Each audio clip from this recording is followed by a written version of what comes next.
Good morning, friends. My name is Premarti, and today I am going to start a series of lessons on spoken English.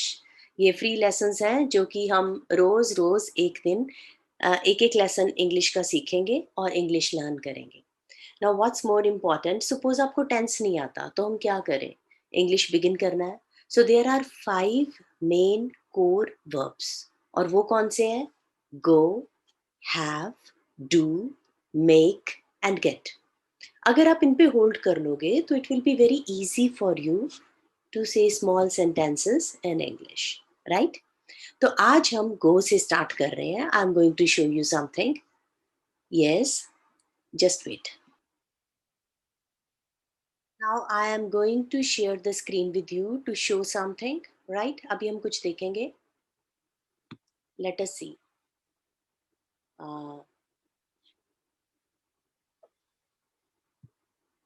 Just wait a moment, I am optimizing this thing.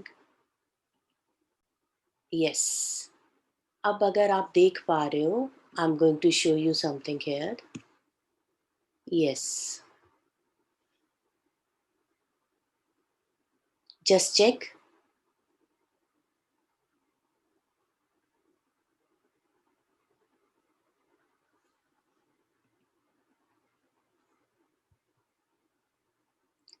Prepositions that we often use after go, right?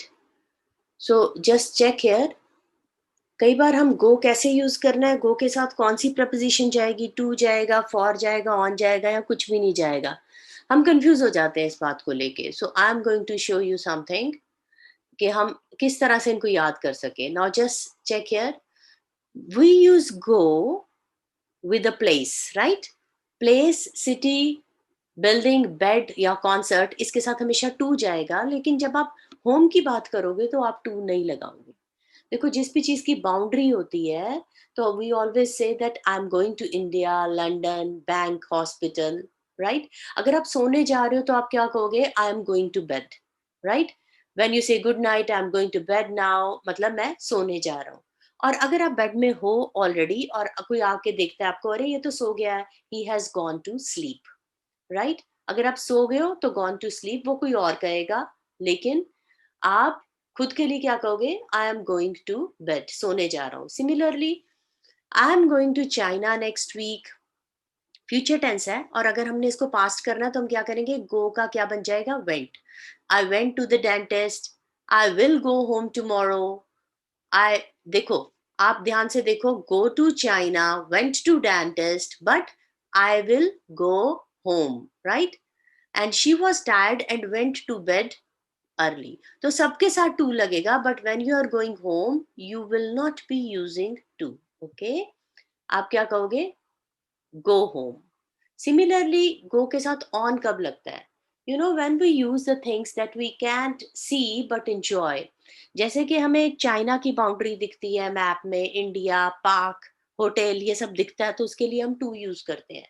But when you are use going on a holiday, holiday हम मनाने जाते हैं, right? Or going on a cruise, you can see, right? And similarly, going on a tour, trip, or on an excursion. Excursion is something जहाँ हम एक trip पे जाते हैं सब लोग मिलके, और उसके चार्जेस जो है वो कंपैरेटिवली चीप होते हैं, राइट?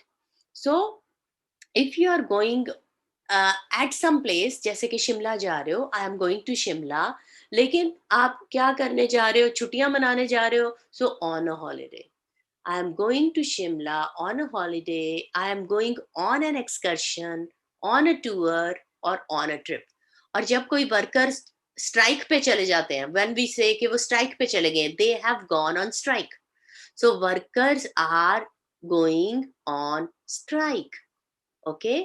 तो इन सब चीजों के साथ on लगता है. go के साथ we never use to. Okay? Similarly, for is when we are going out for a purpose.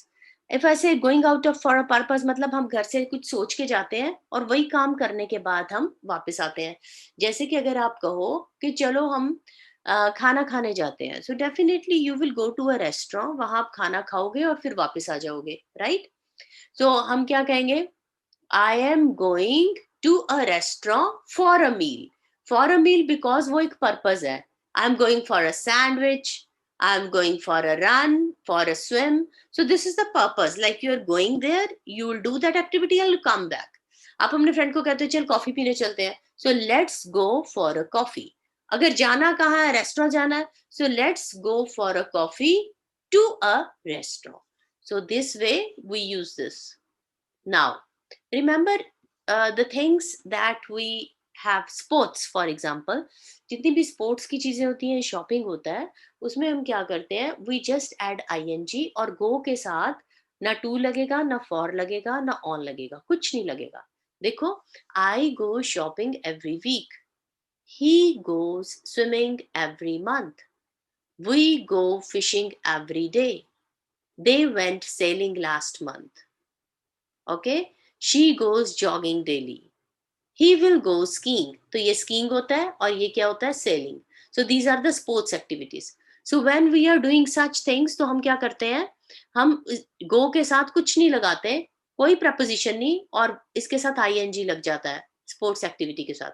Even shopping is also considered to be just like this activity. उसमें हम क्या होता है, we go from one shop to another shop, और हम उसमें जाते हैं and keep on searching the things. तो हम क्या कहेंगे, I go shopping. हाँ, अगर आप अभी शॉपिंग जा रहे हो तो आप क्या कहोगे, I am going shopping. If you understood all the concept, so here is the exercise for you.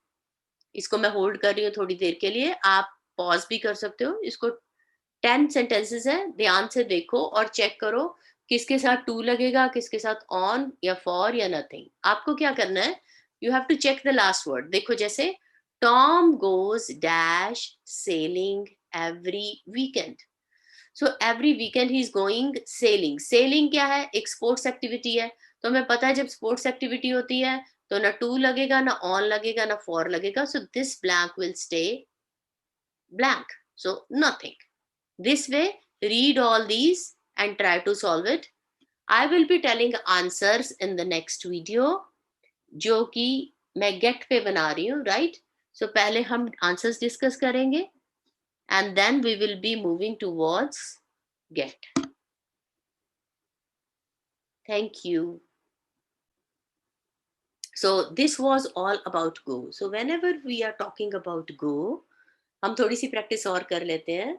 Okay, जैसे मैं आपको कहती हूँ, I am going dash market, to market, right.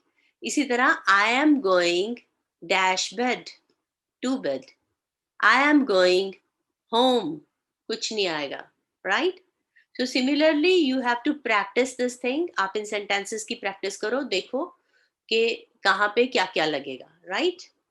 So that's all for now. Thank you for joining. Bye bye, take care. अगर आपको ये video पसंद आया, like it, subscribe it and share it with your loved ones, because we are having free online spoken English lessons. Bye bye.